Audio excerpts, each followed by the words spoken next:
Hi everyone, welcome to तथास्तु ICS. मेरा नाम है खुशबू एंड हमारा ये जो सीरीज चल रहा है डेली करंट अफेयर्स एमसीक्यूज का, वो हम आज भी कंटिन्यू कर रहे हैं। ओके, सो आई होप अभी तक आप सभी लोगों ने जो है करंट अफेयर्स जो भी आए होंगे न्यूज़पेपर में, वो सभी आपने कवर कर लिया होगा। इन द मी अभी हम ये भी प्लान, जैसे कि मैंने आपको पहले भी कहा कि हम प्लान कर रहे हैं कि डेली न्यूज एनालिसिस भी लेकर आने का, but it will take some time. We will do that also. Okay, वो भी हम करेंगे। कमेंट्स में कुछ बच्चों ने लिखा कि मैम हिंदी में भी चाहिए, बाइलिंगुअल चाहिए, तो बाइलिंगुअल भी वी विल बी ट्राइंग, उसको भी लेकर के आने के लिए हम सोच रहे हैं। Okay, so stay tuned. तब तक थोड़े दिन लगेंगे, but that will also happen for sure. Okay, वो भी हो जाएगा। सो आज है 2 जून 2023 एंड आज के डेली करंट अफेयर्स के क्वेश्चंस देखते हैं हम। ओके, चलिए, so let's get started with the very first question. हमारा सबसे पहला क्वेश्चन जो है वो है, the very first statement says, in an ongoing effort to promote the principles of mission life के जो principles हैं, okay, lifestyle for environment, this is lifestyle for environment, NCSCM scuba divers undertook a sea floor cleanup and awareness drive at the coral reefs of Agati Island, one of the uninhabited islands in the Lakshadweep Union Territory. This is the first statement. Second statement is, the idea of life was introduced by India during the 26th United Nations Climate Change Conference of the Parties, that is COP26, in Sharm el Sheikh in 2021. Third statement is, Agati Island lies west of Karavati, the capital of Lakshadweep. आपको बताना है कि इसमें से कौन से statement सही हैं and accordingly you have to choose your answer. इसी टाइप के तो क्वेश्चन यूपीएससी इस बार पूछी है। Okay, so we are obviously giving preparing making those kind of questions only जो कि यूपीएससी के पैटर्न से रहे एंड उसी टाइप के क्वेश्चंस भी रहे करके, सो दैट आपका भी प्रैक्टिस हो जाए, राइट। सो यहाँ पे लेट्स चेक आउट कि इसका आंसर क्या है। So the answer over here is only one. ठीक है, only one statement is correct and that too the third statement is correct कि अगाती आइलैंड जो है वो करावती के वेस्ट में पड़ते हैं, कारावती के वेस्ट में पड़ते हैं। Okay, so here this is the कारावती, उसी के ही वेस्ट में जो है अगाती पड़ता है। एंड हियर जो फर्स्ट हमारा स्टेटमेंट था उसमें अनइनहैबिटेटेड लिखा था, but that island is basically inhabited. Okay, this is the one, and Glasgow में हुआ था। ठीक है, so that is these two were the words जो कि चेंज कर दिए गए थे। ओके, चलिए, now let's move on to the next question. Next question is related to the missiles. First statement is, ballistic missiles are jet propelled at subsonic speeds throughout their flights, while cruise missiles are rocket powered only in the initial phase of flight. Second statement is, Agni 5 is a medium range supersonic cruise missile, while BrahMos is a solid fueled intercontinental ballistic missile. So missiles, science and tech, ये हमारा जो है 2023 का paper है। Okay, 2023 का question है, इसी से रिलेटेड न्यूज में था, तो इसीलिए उसी क्वेश्चन को ले दिया गया, सो दैट जो आप लोगों की जिन्होंने पेपर नहीं दिए हैं उनके लिए प्रैक्टिस हो जाए। Okay, so you have to choose the correct answer. यहाँ पे बेसिकली क्या किया गया है, जो वर्ड्स हैं उसके साथ खेल दिए गए हैं, सो चेंज कर दिया गया है basically, that's why the statements, both the statements are incorrect over here. Okay, तो दोनों ही स्टेटमेंट्स गलत है यहाँ पे। क्रूज मिसाइल्स जो होते हैं, दोज आर द वंस जो कि जेट प्रोपेल्ड है at subsonic speeds throughout their flights, but when it comes to ballistic missiles, these are the ones which are rocket powered, and that too in the initial stage only. वो through out the flight नहीं रहते, जब बल्कि initial stage पे ही उनको वो चीज का सपोर्ट रहता है, बाकी वो अपने आप जो है वो डिस्टेंस कवर कर लेते हैं। ओके, नेक्स्ट इज द अग्नि 5 is an Indian intercontinental ballistic missile, and ये ब्रह्मोस जो है ये है सुपरसोनिक क्रूज मिसाइल। यहाँ पे ये चेंज कर दिया गया था। ठीक है, ये जो चीजें हैं ये चेंज कर दी गई थी, ब्रह्मोस का अग्नि में, अग्नि का ब्रह्मोस में डाल दिया था information. Right. So that is why the statements were wrong. And यहाँ पे आपको सोर्सेज भी दे दिए गए हैं कि कौन से न्यूज़पेपर से बेसिकली इस क्वेश्चन को लिया गया है, बनाया गया है, कौन से न्यूज़पेपर को रेफर किया गया है in order to prepare the question. Next is recently phase 2. Recently phase 2 facilities as part of the Motihari Amlekhganj petroleum pipeline were inaugurated. इसको inaugurate किया गया था recently. अब इसी स्टेटमेंट से रिलेटेड यहाँ पे 3 आपको और स्टेटमेंट्स दिए हैं जो इसी न्यूज से रिलेटेड है. आपको बताना है कि which one is the correct. Okay, इसमें से. ठीक है. So the very first statement says that this is the South Asia's first cross border petroleum products pipeline. South Asia का पहला ऐसा cross border petroleum this petroleum product pipeline है. And second बोल रहा है कि ये जो पाइपलाइन है this carries petroleum products from Motihari in Nepal to Amlekhganj in India. Next is the Barauni refinery is located in Bihar. These are 3 statements. ये actually बहुत ही famous and important news भी है. So यहाँ पे जो second statement है वो थोड़ा गड़बड़ कर दिए थे. Basically this Motihari it is there in India, Bihar में है, and this Amlekhganj it is there in Nepal. ओके तो यहाँ पे आप देख सकते हैं this is Motihari which is there in India. ये नेपाल के बॉर्डर से काफी ज्यादा क्लोज है. And here comes the Amlekhganj जो कि नेपाल में है. ठीक है, ये जो अमलेखगंज है this is in Nepal. Right, ये हो गया. सो ये जो हमारा सेकेंड स्टेटमेंट था वो बेसिकली रॉन्ग था. Okay, and first and third statements जो है वो करेक्ट है. So obviously this is the South Asia's first cross border petroleum product pipeline. ये तो एकदम सही है ही. एंड प्लस बरौनी जो है वो that is there in Bihar only. Okay. So basically क्या हो रहा है इसमें, this is the 69 kilometer pipeline and this will transport fuel from Barauni refinery. Barauni refinery से जो है मोतिहारी से होते हुए जो है इसको नेपाल में जो है इसको भेजा जाएगा. ओके तो वही पाइपलाइन की यहाँ पर बात हो रही है. चलो now let's move on to the next question. Next question is related to lithium. आजकल बहुत ज्यादा न्यूज में है lithium.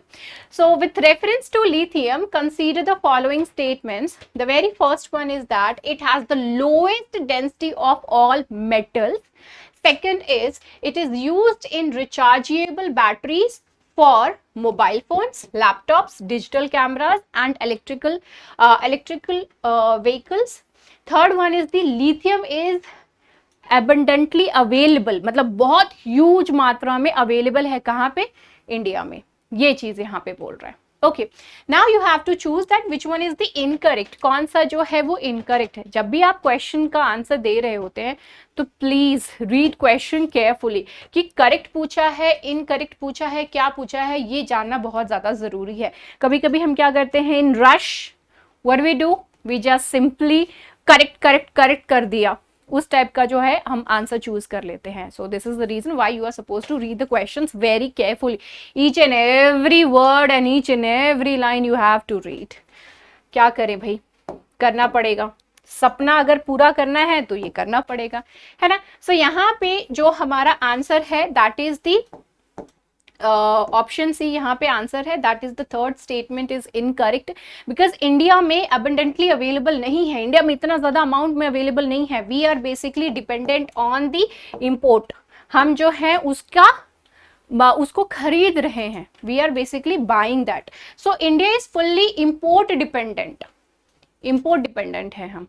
We are not having that huge amount of lithium over here in India.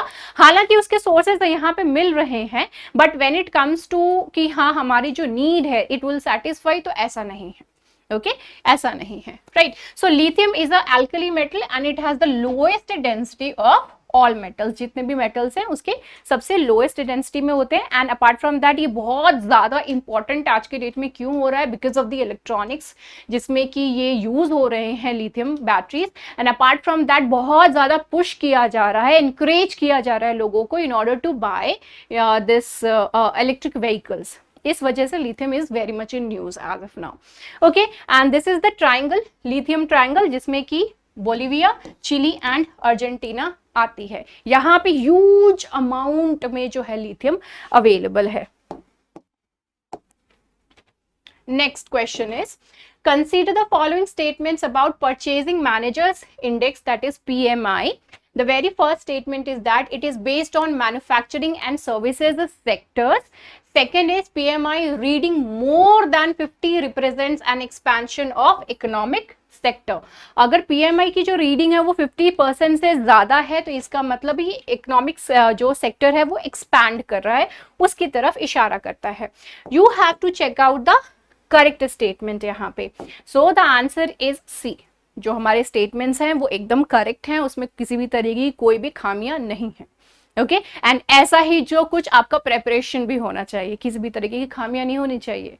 You are suppose to give in your best in that. Okay, इसका source जो है वो Indian Express है। Okay, manufacturing PMI hits 31 month high in May, riding demand search. So demand search काफी अच्छा है, so that's really very good for our economy. So यहाँ पर है 58.7 इंडिया में, so we are expanding, so that is good news. चलो, now let's move on to the next question. Consider the following statements about small finance banks, that is SFBs. The very first statement is they are required to maintain a minimum capital to risk weighted assets ratio, that is CRAR of 15%. Second is that they are required to extend 75% of their adjusted net bank credit to priority sector lending. And the third one is that SFBs are required to open at least 25% of their total branches in unbanked rural areas. So अब वो किस चीज के लिए? Banks को क्यों कहा जाता है? यहाँ पे आपको करेक्ट ऑप्शन जो है वो चूज करना है। ठीक है, बैंक को क्यों कहा जाता है ऐसे एरियाज में जाकर के इन्वेस्ट करने के लिए, काम करने के लिए? फिनेंशियल इंक्लूजन के लिए। Okay, so that more people can make use of banks services. जो बैंक्स की सर्विसेज है उनकी ज्यादा से ज्यादा यूसेज हो सके। Right, so all the statements are correct. यहाँ पे सारे ही स्टेटमेंट्स करेक्ट हैं, तो एज सच जो है वैसा कुछ डिस्क्रिपेंसी इसमें नहीं है। सो 15% की जो बात कही गई थी दैट इज ऑल्सो सही, that is also correct. 25%, 75%। Why the number we are focusing over here? क्योंकि दिस टाइम यूपीएससी ने काफी ज्यादा फैक्चुअल क्वेश्चंस पूछ लिए थे। यू नेवर नो, कल को जो है वो ये भी पूछ ले कि एंग्लो मराठा वॉर कब हुई थी, rather than asking the any kind of concept or any kind of other things. You never know. So ये किस context में है? RBI appointed director recently resigned from board of Ujjivan small finance bank, वहां से जो है वो resign कर दिए हैं। Okay, so that is why it was in news, right? Chalo, now let's move on to the next question. Next question is that according to MSME, micro small and medium enterprises development, MSME D, development आ गया तो D आ गया, Act 2006, the medium enterprises are those with the investments in the plant, or the medium enterprises are those who are investing 25 crore rupees in the plant, okay, minimum that, and machinery below 15 crore rupees numbers. Okay, focus on that.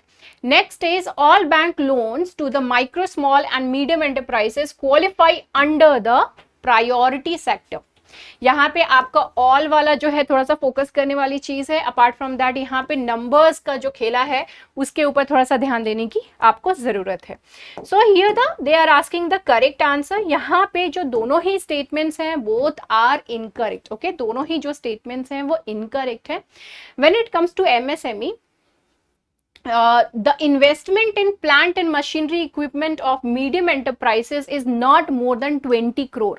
MSME में आना है तो 20 करोड़ से ज्यादा का investment वहां पे नहीं होना चाहिए, एंड उनका जो एनुअल टर्नओवर है it shouldn't be more than that of 100 crore rupees. 100 crore बहुत ह्यूज अमाउंट है। खैर, तो ये एक चीज जो है जिसकी वजह से ये गलत हो गया था। ठीक है, एंड जितना सारे के सारे जो है ये all bank loans to MSME do not qualify under the priority sector, priority sector के अंडर नहीं आते हैं।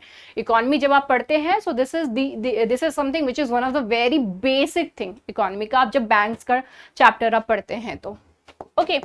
चलो, now let's move on to the next question. Next question is with reference to North Atlantic Treaty Organization, NATO, जिसकी वजह से आज जो दुनिया है वो काफी उथल पुथल, एंड कभी लगता है लोग पीपल डिस्कस की क्या वर्ल्ड वॉर 3 होगी, समटाइम्स पीपल लाइक नहीं नहीं नहीं वर्ल्ड वॉर 3 नहीं होगा वाला सिचुएशन जो है, many time you must have heard online इस चीज को लेकर काफी डिस्कशन होता रहता है पैनल्स के बीच में। सो नेटो से related statement we have given you. So the very first is it is a military alliance established by Washington Treaty. Second is NATO has never invoked collective defense clause. उन्होंने कभी इस चीज को invoke ही नहीं किया। NATO में actually क्या होता है कि सपोज कि जो नेटो का जो मेंबर्स हैं, जो भी कंट्रीज, उसमें से किसी के ऊपर किसी ने अटैक किया तो सारे के सारे जो नेटो हैं they can attack that particular country. Okay, so यहाँ पे उसी चीज की बात हो रही है, क्या उस तरीके की कोई चीज कभी इन्वोक हुई थी कि नहीं? You have to question this to yourself, right? So यहाँ पे जो ये सेकेंड स्टेटमेंट है, basically this is incorrect because this has been done, ऐसा हुआ है एक बार। ओके, ऐसा पहली बार हुआ है नेटो की ख्यालों में। सो नेटो के टाइम में ये जो है अभी तक के टाइम पीरियड में एक ही बार हुआ है, right? So NATO has only once invoked Article 5 and that too in 2001 because of the World Trade Center which was attacked. World Trade Center को जो अटैक किया गया था उसको डिस्ट्रॉय किया गया था, तो at that particular time it was invoked, right? So I just hope कि इस टाइप का सिचुएशन फिर कभी ना आए जिसमें कि इसको इन्वोक करने की जरूरत पड़े। First statement obviously that is the correct one and it is also called as the North Atlantic Treaty or Washington Treaty. Okay,